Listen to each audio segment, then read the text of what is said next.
उन स्थितियों में प्रिंट मीडिया की भूमिका को आज भी किसी भी स्थिति में हम कमतर करके आंकने, क्योंकि सबके अपने अपने ग्रुप हैं, अपना अपना एक समूह है, प्रशंसकों का अपना एक समूह है और वे लोग उसी के अनुरूप, अपनी रुचि के अनुरूप उस प्रकार के मीडिया ग्रुप के साथ जुड़े हुए हैं। सरकार की जब हम बात करते हैं, लोकतंत्र की बात करते हैं, तो केवल सत्ताधारी दल ही इसमें सहभागी नहीं होता है। उतनी बड़ी भूमिका और उतनी जिम्मेदारियां विपक्ष की भी होती हैं,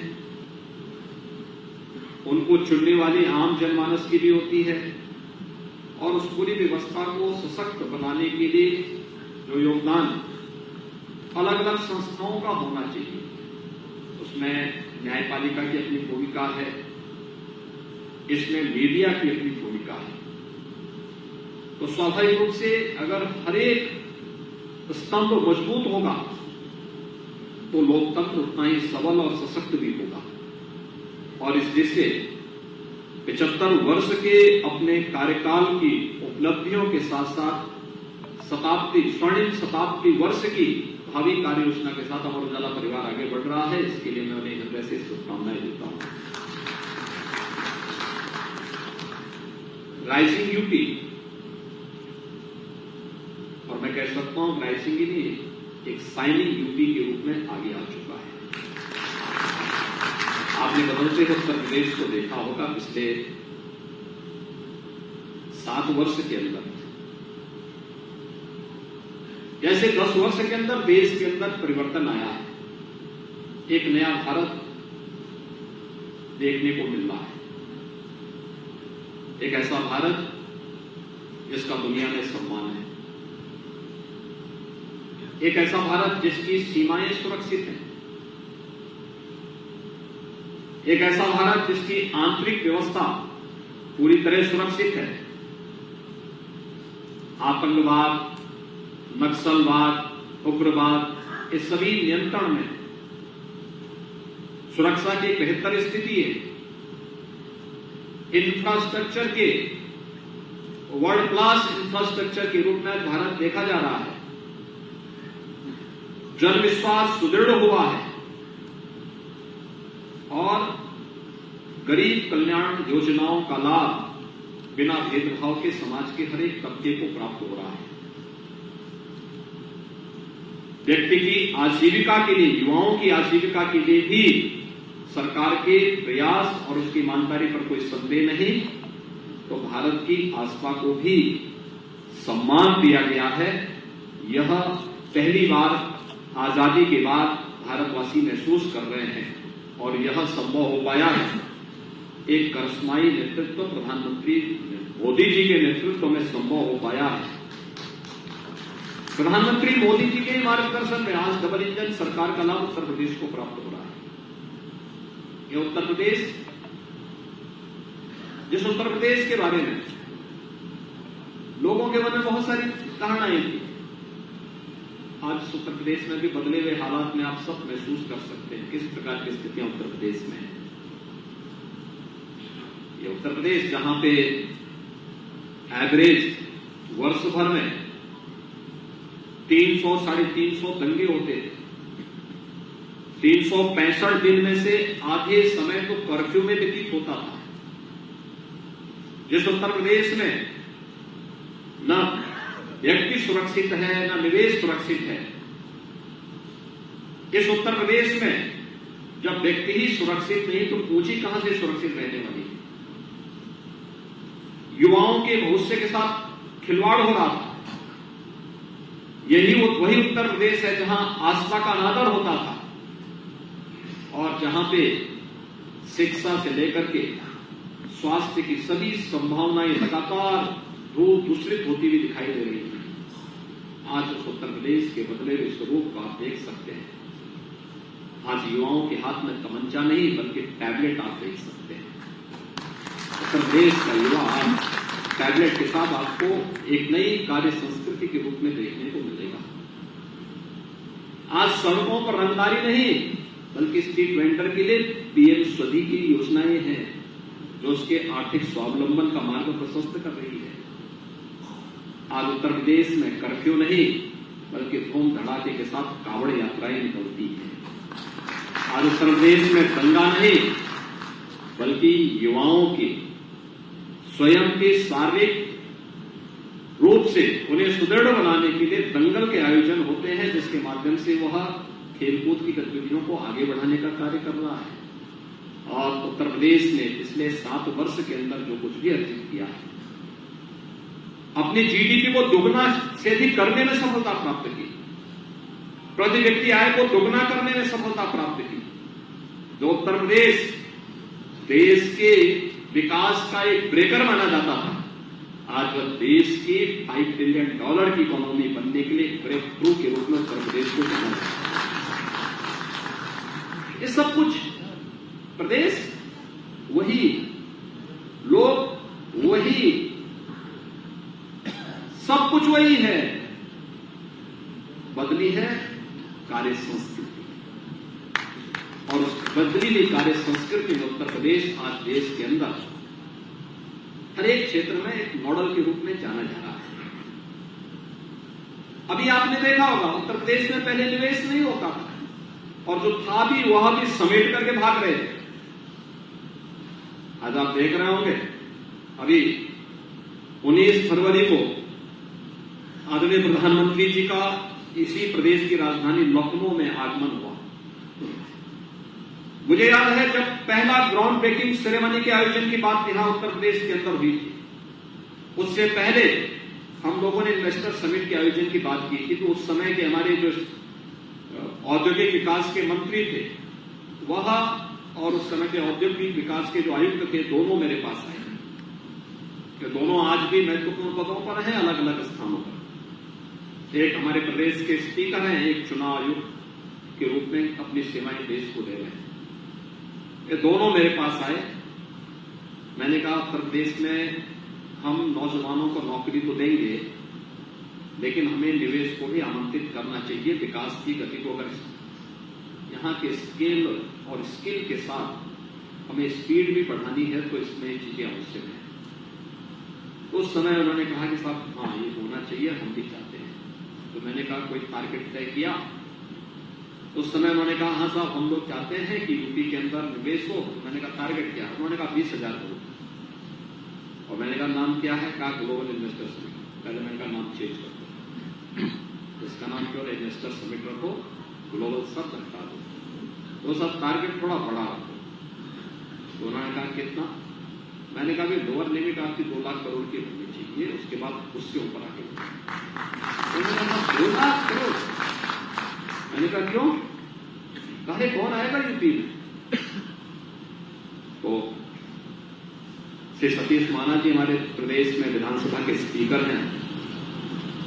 उन्होंने कहा साहब मैं इतनी बार से यूपी में विधायक हूं, मंत्री भी रहा हूं, यूपी में माहौल नहीं है, यूपी में कोई नहीं आएगा।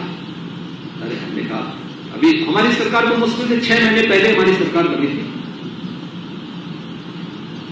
तो मैंने कहा भी मैं भी यूपी में ही रहता हूं, मैं कहीं बाहर से नहीं आता। कुछ तो 6 महीने के अंदर हमने क्या होगा? लोगों की आशा और आकांक्षाएं तो यहीं से आगे बढ़ेंगी। तो उन्होंने कहा कि हम रख तो देते हैं लेकिन हो नहीं पाएगा। मैंने कहा रोड शो की तैयारी करो, मैं भी चलूंगा। और जो आशंका इनकी थी यही देश के उद्यमियों की भी थी।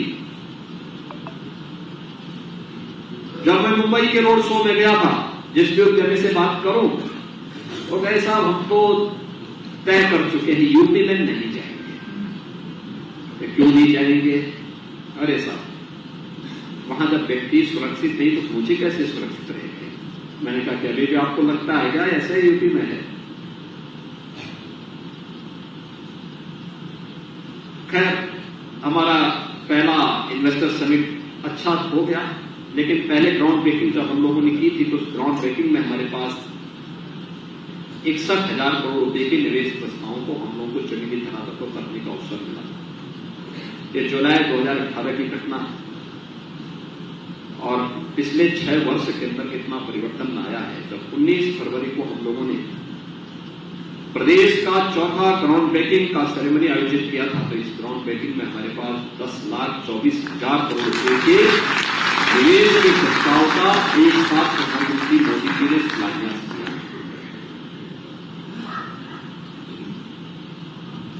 ये बदला हुआ प्रवेश,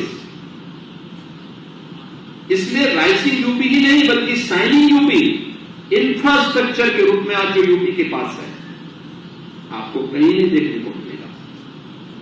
एक्सप्रेसवे, जिस प्रदेश की पहचान गड्ढों से होती थी, आज वर्ल्ड क्लास एक्सप्रेसवे के रूप में जाना जा रहा है। पूरब से पश्चिम को जोड़ने के लिए, मध्य से पूरब को जोड़ने के लिए, मध्य से पश्चिम को जोड़ने के लिए, और ग्रीनफील्ड एक्सप्रेसवे का जितना बड़ा नेटवर्क यूपी के पास है, अभी तक देश के कुल एक्सप्रेसवे का 40% हिस्सा यूपी के पास है, और गंगा एक्सप्रेसवे बनेगी तो देश के एक्सप्रेसवे का कुल 55% हिस्सा के लिए यूपी के पास होगा, जिसे हम दिसंबर 2024 के अंत तक पूरा करने के लक्ष्य के साथ काम कर रहे हैं। आप जान सकते हैं, जिस यूपी के पास 17 के पहले कुछ नहीं था, और यूपी एक्सप्रेसवे में आज देश के अंदर 55% हिस्सेदारी को लेकर के आगे बढ़ रहा है। एयरपोर्ट, अगर मुझे कभी इमरजेंसी में दिल्ली जाना होता था गोरखपुर से, तो मैं पहले लखनऊ आता था, लखनऊ से फिर दिल्ली जाता था। क्या दिल्ली से मुझे गोरखपुर जाना होता था, या तो 14 घंटे ट्रेन में बैठ के जाता था, या लखनऊ आकर के फिर रुपाई रोड गोरखपुर जाता था। सड़क मार्ग से भी 4 से 6 घंटे लगते, 5.5 से 6 घंटे लगते थे। और आज गोरखपुर में एक नहीं 14 फ्लाइट गोरखपुर से चल रही है। यूपी में जो कोई एयरपोर्ट पहले 17 के पहले फंक्शन में थे, आज हमारे 9 एयरपोर्ट पूरी तरह क्रियाशील हैं। और अभी इसी मार्च महीने के प्रथम सप्ताह में हमारा प्रयास है कि 10 नए एयरपोर्ट का लोकार्पण प्रधानमंत्री जी के करसमों से कराना है। 10 नए एयरपोर्ट, इनमें से 4 तो इंटरनेशनल एयरपोर्ट हैं।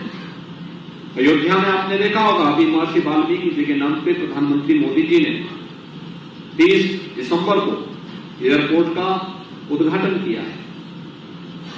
कुशीनगर में इंटरनेशनल एयरपोर्ट, और एशिया का सबसे बड़ा एयरपोर्ट जेवर भी हम लोग इसी वर्ष उसको क्रियाशील करने वाले हैं। यानी यही वही उत्तर प्रदेश है। इनलैंड वाटरवे, पहले लैंडलॉक्ड स्टेट कहा जाता था, आज हमारे पास जलमार्ग है, सदा नीरा नदियां हैं। हमने उसका उपयोग वाराणसी से हल्दिया के बीच में प्रारंभ कर दिया है, लेकिन उत्तर प्रदेश अभी इनलैंड वाटरवे अथॉरिटी के गठन करने के बाद अयोध्या को भी हम हल्दिया के साथ जोड़ने की तैयारी प्रारंभ कर दी है। यानी यही वही उत्तर प्रदेश है। उत्तर प्रदेश में पहले कोई नहीं आता था, आज आप देखे होंगे अयोध्या धाम में ही, अयोध्या जी में ही 1 महीने में 65 लाख श्रद्धालुओं ने दर्शन कर दिया। और ये संख्या बढ़ेगी, दुनिया के अंदर कहीं भी इतने टूरिस्ट या श्रद्धालु जन नहीं आएंगे जितना कि यूपी के अंदर आएंगे, चाहे वो काशी विश्वनाथ धाम हो, चाहे वो अयोध्या धाम हो, चाहे वो प्रयागराज का कुंभ हो, चाहे वह मथुरा वृंदावन बरसाना हो, ब्रज क्षेत्र हो, हर एक क्षेत्र में जितना हमारे पास संभावना है इस सर्विस सेक्टर में, किसी और के पास इस प्रकार की संभावना नहीं है। एमएसएमई का इतना अच्छा बेस यूपी के पास, ये वृद्धप्राय था। आज लगभग 2 लाख करोड़ रुपए का एक्सपोर्ट केवल एमएसएमई से करना है, यूपी कर रहा है। देश को एक नई पहचान दे रहा है, एक नई स्कीम के साथ आज हम लोग आए हैं। कौन सा ऐसा तबका है जो आज कह सकता है कि साहब सरकार ने हमारे लिए कुछ नहीं किया? चाहे युवा हो, युवा के लिए अभ्युदय योजना के साथ साथ आज अच्छी शिक्षा की व्यवस्था यूपी के अंदर हुई है। उनके लिए रोजगार और नौकरी की संभावनाओं को आगे बढ़ाने का कार्य किया गया है। यूपी के अनएम्प्लॉयमेंट रेट को नियंत्रित करते हुए देश के अंदर न्यूनतम स्तर पर लाने में हमें सफलता प्राप्त हुई है। किसान के पास किसान सम्मान निधि और प्रधानमंत्री कृषि सिंचाई जैसी योजनाएं हैं। एमएसपी का लागत का 1.5 गुना दाम किसान को प्राप्त हो रहा है। महिलाओं की सशक्तिकरण के लिए मुख्यमंत्री कन्या सुमंगला योजना, मातृवंदना योजना जैसी योजनाएं हैं। तो उद्यमियों के लिए भी शासन की अलग अलग प्रकार की योजनाएं, समाज के हर एक तबके के लिए, वृद्धजन हो, दिव्यांगजन हो या फिर निराश्रित महिलाएं हो, इन सब के लिए सरकार की योजनाएं जिस तरीके से मिशन मोड पर आगे बढ़ाने का कार्य हुआ है, ये दिखता है सरकार ने ये जरूर है तुष्टीकरण किसी का नहीं किया और इस सरकार का कार्य होना भी नहीं चाहिए। सरकार किसी की तुष्टि न करे लेकिन सर्व समाज की संतुष्टि जरूर करे और इस सरकार का कार्य होना चाहिए। समाज के अंतिम कायम पर बैठे व्यक्ति की संतुष्टि हमारा लक्ष्य होना चाहिए। किसी व्यक्ति, किसी जाति, किसी मत और मजहब की तुष्टि नहीं। और यही लोकतंत्र की सच्ची भावना है। उसी भावना को सम्मान देते हुए जब प्रदेश ने कार्य किया, आज परिणाम हम सबके सामने है। आज उत्तर प्रदेश दमदार तरीके से कह सकता है कि हां, हम भी भारत की इकोनॉमी में अपना योगदान करेंगे। हम भारत के इकोनॉमी के ग्रोथ इंजन बनने की सामर्थ्य रखते हैं और उस इंजन की भूमिका के रूप में उत्तर प्रदेश अपने आप को प्रस्तुत कर रहा है।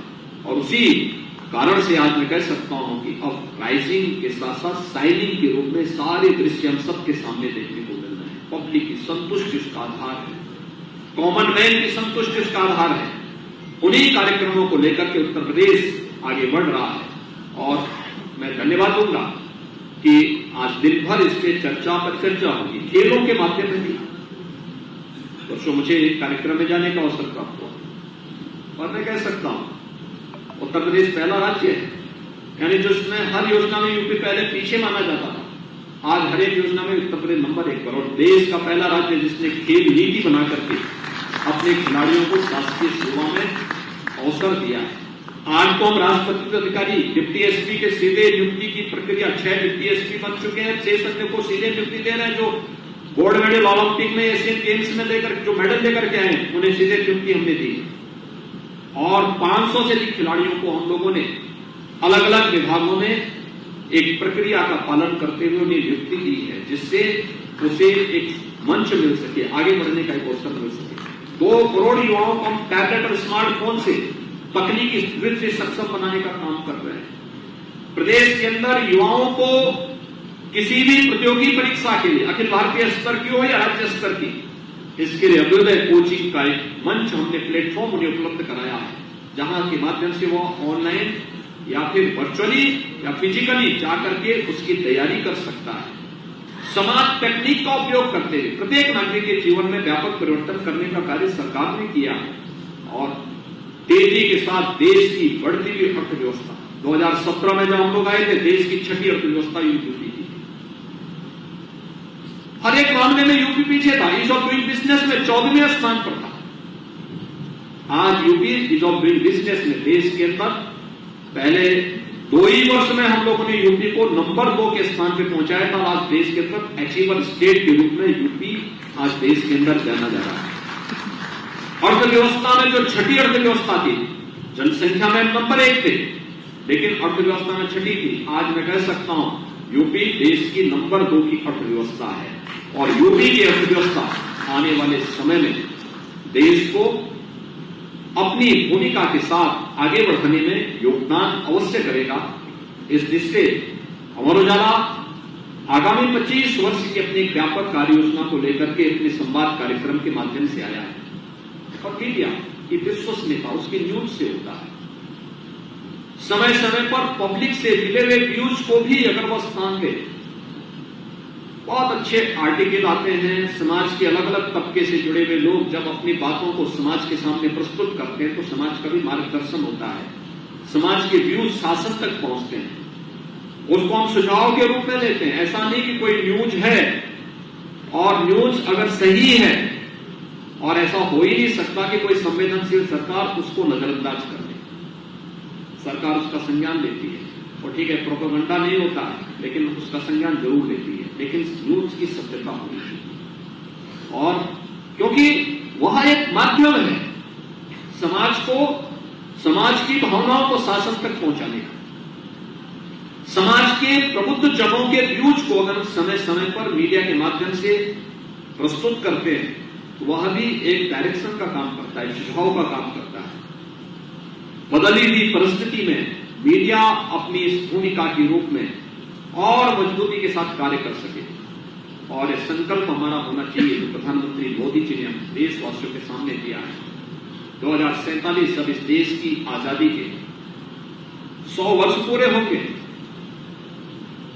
उस समय कैसा भारत हमें चाहिए, और उस समय मुझे लगता है कि तब अमर उजाला के लिए भी एक अवसर होगा। तब अमर उजाला परिवार भी अपने आप को कह सकता है कि उस समय 98-99 वर्ष अमर उजाला परिवार की स्थापना के भी हो रहे।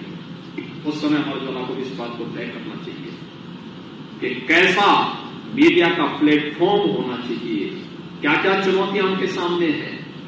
आज तो प्रिंट के साथ साथ विजुअल भी है, विजुअल के अलावा डिजिटल भी है और सोशल भी है। याद रखना, किसी एक फील्ड में कहीं कोई कोताही बरती कर दूसरा व्यक्ति स्थान लेने को तैयार खड़ा है, पहले से तैयार खड़ा है।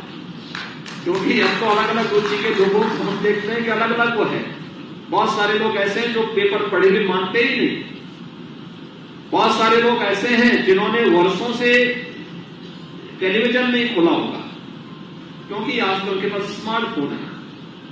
बहुत सारे लोग हैं जो डिजिटल मीडिया को ही सहारा दे देकर काम कर लेते हैं। बहुत सारे लोग अलग अलग सबके तरीके होते हैं। तो हमें उसी की अभिरुचि और उसकी उन भावनाओं को भी सम्मान देना पड़ेगा। साथ साथ समाज में अपनी इस भूमिका को जो नागरिक कर्तव्य के रूप में, जो नागरिक कर्तव्य शासन में बैठे हुए लोगों की जिम्मेदारी तो है ही, लेकिन शासन के इतर भी समाज के हर तबके के लोगों की भी जिम्मेदारी नागरिक कर्तव्य के रूप में अपनी भूमिका की ईमानदारी पूर्वक